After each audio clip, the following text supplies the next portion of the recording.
Welcome to Rudra properties. మీరు విజయవాడలో మంచి ప్రాపర్టీ కొనాలనుకుంటున్నారా? అయితే ఈ వీడియో మిస్ అవ్వకండి.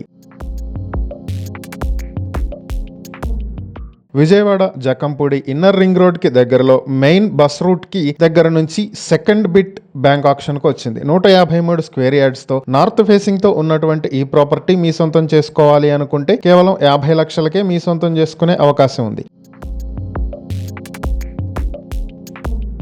ఈ ప్రాపర్టీకి సంబంధించి మరిన్ని వివరాలు మీరు తెలుసుకోవాలనుకుంటే స్క్రీన్ పై కనిపిస్తున్న మా ఫోన్ నెంబర్లకు వెంటనే కాల్ చేయండి, లేదా ఇలాంటి ప్రాపర్టీలకు సంబంధించిన మరిన్ని వీడియోల కోసం మా ఛానల్ను వెంటనే సబ్స్క్రైబ్ చేసుకోండి.